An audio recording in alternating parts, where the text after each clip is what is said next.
Bonjour à tous. Alors aujourd'hui, je vous propose un exercice de calcul de produits scalaires dans un solide important, le tétraèdre régulier. On avait déjà traité le cube, le pavé droit, la pyramide et maintenant le tétraèdre régulier. Alors le tétraèdre régulier, c'est une figure avec quatre faces qui sont quatre triangles équilatéraux. Donc ça c'est très important parce qu'on va s'en servir.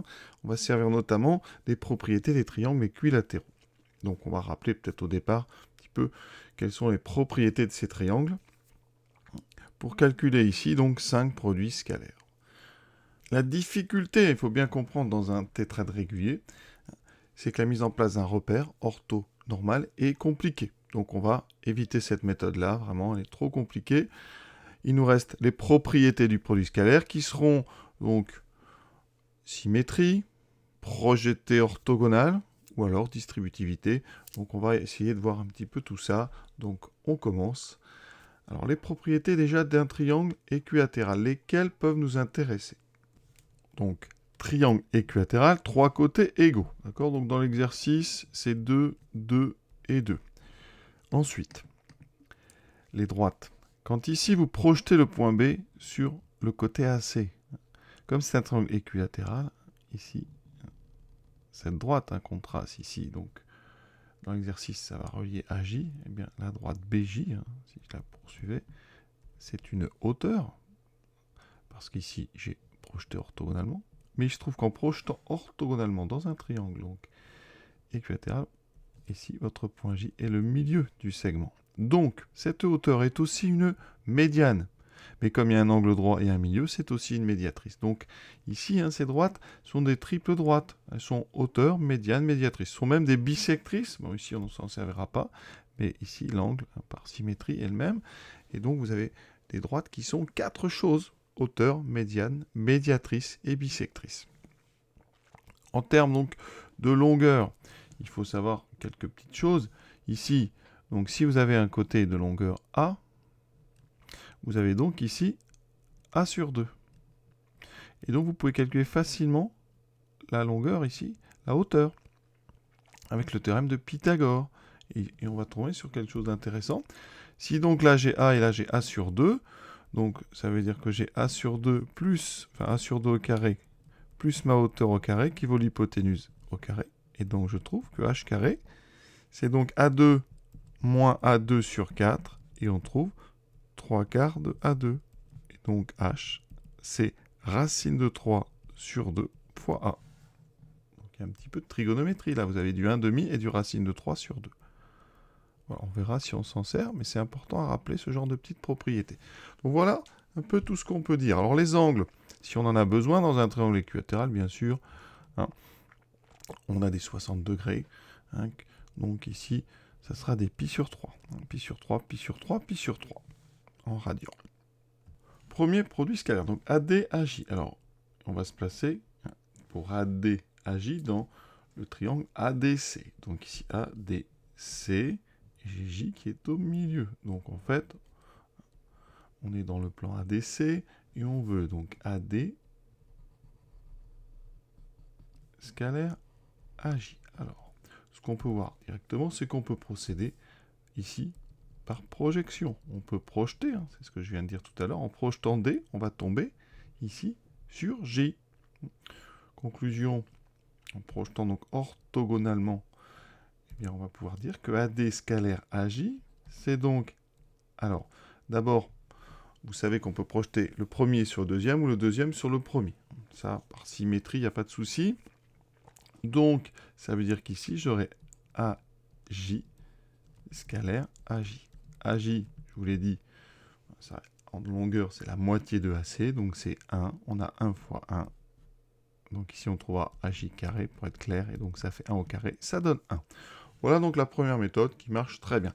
Alors, comme on connaît l'angle, ici, on peut utiliser le calcul avec la formule trigonométrique. AD scalaire AJ, ça sera longueur AD fois longueur AJ fois le cosinus de l'angle géométrique DAC.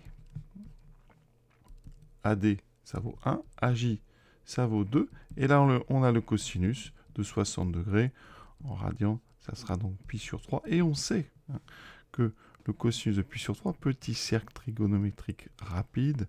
Pi sur 3, c'est celui ici qui est là. Donc, cosinus 1 demi.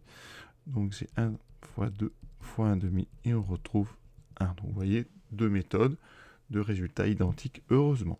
Il existe une autre méthode qui me permet de vous donner une formule qu'on va voir un petit peu plus tard dans le cours, la formule de polarisation permettant de calculer un produit scalaire avec des normes. Ici, c'est u scalaire v égale 1 demi de norme de u carré plus norme de v carré moins norme de u moins v au carré. Donc, si je l'applique à AD AJ, j'obtiens 1 demi de donc, norme de AD. Donc, on va enlever les normes. Ici, j'aurai donc norme de AD carré, donc c'est AD carré, plus V, c'est donc AJ carré, moins U moins V. Alors, U moins V, ça fait AD moins AJ. AD moins AJ, ça fait AD plus JA, et on trouve JD. D'accord? Donc, ça fait moins JD carré. Alors, c'est évidemment plus long, c'est juste l'occasion pour moi de vous amener cette formule qu'on va travailler un petit peu par la suite. J'obtiens 1 demi de AD carré. AD vaut 2, donc ça fait 4. AJ vaut 1, donc ça fait 1. Alors JD, je vous ai dit, c'est racine de 3 sur 2 fois A. Donc fois 2, c'est donc racine de 3 au carré, ça fait 3, donc moins 3. J'obtiens 1 demi de 5 moins 3, qui fait 1 demi fois 2, on obtient encore 1. Bon, évidemment, c'est trop compliqué pour être pratique ici, mais ça me permet de vous amener une petite formule qu'on va travailler un peu plus loin. Donc ça fait toujours un petit plus. Deuxième, produit scalaire AB, scalaire AC. Donc on se place dans le triangle ABC, un triangle équilatéral. Donc les deux vecteurs, je vais les représenter. On a AB qui est comme ça, AC. Donc si on utilise une projection, on sait qu'on va tomber là-dessus. Conclusion, eh bien j'aurai donc AB scalaire AC qui vaut AB scalaire une moitié de AC. Donc le milieu de AB, alors il n'a pas de nom ici, on va lui en donner un, on va l'appeler K. Donc ici, ça fait AB scalaire AK. J'ai projeté donc C sur AB, et on va avoir exactement le même résultat que tout à l'heure, parce que AB, donc les deux vecteurs sont collinaires, ça fera donc longueur AB fois longueur AK. Donc l'idée, ça fera donc AB fois AK. Alors c'est pas exactement comme tout à l'heure, non? Donc AB fait 2, AK vaut 1. Donc mon produit scalaire, il vaut 2. Vous voyez, ça marche très bien. Avec la formule trigonométrique, on peut le faire aussi parce qu'on a l'angle. Donc ça fera AB fois AC fois cosinus pi sur 3. Donc AB vaut 2, AC vaut 2, le cosinus vaut 1 demi. Il me reste donc 4 sur 2, il me reste 2. Je peux utiliser, si vous voulez, la polarisation. AB scalaire AC, ça sera 1 demi de AB carré plus AC carré moins BC carré. J'obtiens donc 1 demi de 2 au carré plus 2 au carré moins 2 au carré. Et vous voyez là, c'est un petit peu plus rapide. Ça fait donc 2 au carré sur 2, ça fait 2. Donc là, cette petite formule de polarisation est un petit peu plus rapide parce qu'on a directement la longueur des trois côtés du triangle. Donc cette formule-là de polarisation peut permettre de calculer un produit scalaire très vite quand on a les trois longueurs d'un triangle. Donc vraiment, on le travaillera un petit peu plus loin dans le livret. Je vous laisse aller regarder ça. Troisième, AB scalaire IJ. Donc, je vais me placer dans le triangle ABC. AB est là. Donc J, c'est le milieu de AC. Et I, c'est le milieu de BC. Donc on sait, théorème des milieux, on sait ici que le vecteur IJ, si on le multiplie par 2, on tombe sur le vecteur donc BA. Donc je vais l'écrire avec AB plutôt. Donc AB, c'est 2 fois le vecteur JI. Donc ici, eh bien, j'aurai AB scalaire IJ qui vaut donc AB scalaire. Alors ici, donc IJ, c'est donc moins 1 demi de AB. On va faire ça comme ça. Donc le moins 1 demi, on va après, vous allez voir, le sortir. On voit bien que AB et IJ sont dans des sens contraires. J'obtiens, alors par linéarité, on peut sortir ce moins 1 demi. Donc ça me fait moins 1 demi AB scalaire AB. Donc moins 1 demi fois AB carré. AB vaut 2, donc ça fait moins 1 demi fois 4. Donc on trouve moins 2. Donc vraiment, tout part du fait que vous savez que dans un triangle comme ça, avec ici les deux milieux, eh bien le théorème du milieu nous dit que le segment EJ, donc il est 2 fois plus court que le segment AB, hein, ils sont parallèles, donc en termes de vecteurs, eh bien le vecteur AB, c'est 2 fois le vecteur JI. Et donc vous voyez, c'est très pratique. Alors après, on pourrait essayer d'autres choses, hein, mais c'est assez compliqué de projeter, parce que si vous projetez ici I et J, hein, savoir où ils sont, c'est pas forcément évident. Alors, je peux vous dire où est-ce que ça tombe, hein, par symétrie. Si vous tracez la hauteur, hein, J va tomber... Alors, je vais mettre des points que vous voyez un petit peu. Donc là, je l'avais, je crois, appelé K. Ici, si je mets K, L et M, eh bien, le point L et le point M sont au milieu là, de KB et de K. Donc, si on voulait faire avec le projeté, hein, c'est pas le plus pratique, mais bon, vous voyez que ça, on peut, hein, en projetant I et J, I va tomber sur le point que j'ai appelé M, et J va tomber sur le point que j'ai appelé L. Et je trouve ici que, comme on a des milieux partout, ben ML, c'est la moitié, enfin LM, ben là on a ML, pardon, ML c'est la moitié de BA. Donc on a AB scalaire 1 demi de BA, et on retrouve le même résultat. 1 demi de AB scalaire BA, comme ce sont deux vecteurs opposés, ça fait 1 demi de AB AB, donc 1 demi de AB carré qui donne moins 2. Voilà, très maladroit, mais ça a le mérite d'exister. La méthode de polarisation ici ne marche pas parce qu'on n'a pas un triangle. Vous voyez, on a ici un trapèze, mais donc inexploitable. Voilà donc pour cette question 3. Quatrième, DI scalaire DC. Donc si on regarde dans notre figure, vous voyez, un DI est là. Voilà, et DC est ici. Donc on est encore sur une face, on est sur la face BCD. Donc ici, je vais la représenter. Donc D, B, C, mon point I est là. Et là, j'ai donc un produit scalaire entre ici ce vecteur DC et vecteur DI. Donc on va procéder par projection parce que si on projette C sur DI, on tombe sur I. Donc ici, donc je ne touche pas à DI, c'est DC que je vais projeter. Donc ça fait DI scalaire DI parce que C se projette sur I à cause de l'angle droit que vous avez ici, qu'on a déjà démontré. Donc ça fait DI scalaire DI et donc DI carré. Et donc, je vous ai dit tout à l'heure, hein, DI, donc ça fait racine de 3 sur 2 fois 2, ça fait racine de 3. Donc racine de 3 au carré, on trouve un produit scalaire égal à 3. Alors là, on pourrait faire avec la polarisation, puisqu'on a les 3 longueurs, d'accord? Donc, je vous ai dit, DI scalaire DC, hein, ça sera donc, hein, il faut vraiment avoir ici des deux vecteurs qui partent d'un même point, ça fera 1 demi de DI carré plus DC carré moins IC carré. Alors, 1 demi de DI carré. Alors, je vous ai dit, ça fait 3. DC carré, ça fait 4. IC carré, ça fait 1. On trouve donc 1 demi de 7 moins 1, 6. Et on retrouve 3. Autre méthode, avec la formule trigonométrique. Je vous ai dit, ce sont des bisectrices, mes hauteurs. Donc là, j'ai la moitié de pi sur 3. J'ai donc pi sur 6. Donc DI scalaire DC, c'est donc longueur DI fois longueur DC fois le cosinus donc ICD. Ce qui me donne DI, donc je vous ai dit racine de 3, fois DC qui vaut 2, fois le cosinus de pi sur 6, petit dessin, toujours pour ne pas faire de bêtises. Pi sur 6 c'est très bas, c'est son sinus donc qui vaut 1,5 et son cosinus vaut racine de 3 sur 2. Donc ici, racine de 3 sur 2.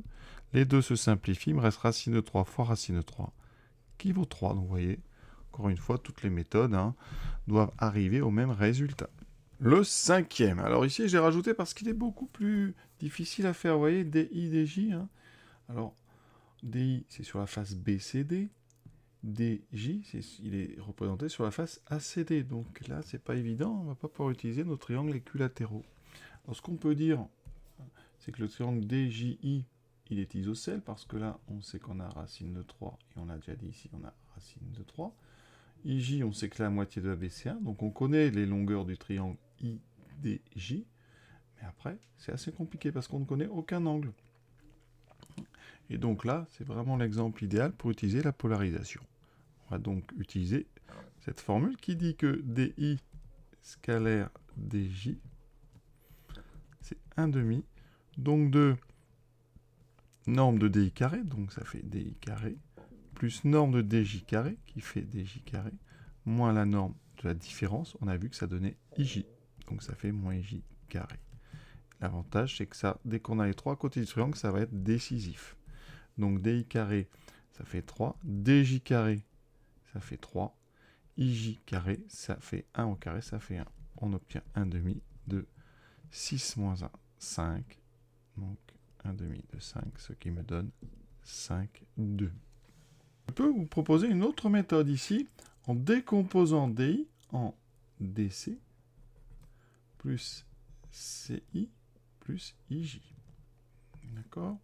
Ça va me donner quoi? J'utilise la distribution, donc DI scalaire DC plus DI scalaire CI plus DI scalaire IJ. Alors DI scalaire DC. DI scalaire DC. On en a fait des comme ça. Hein. On vient de le faire juste avant. Et on a vu que ça donnait 3.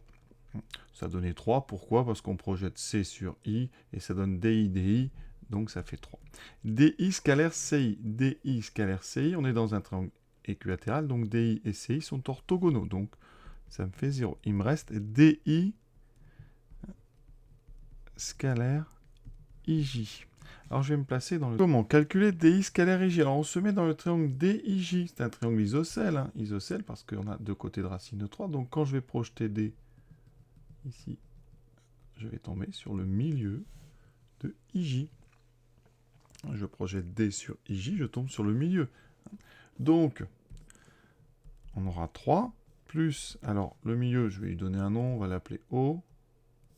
Ça veut dire qu'ici, j'obtiendrai donc, c'est OI, scalaire IJ.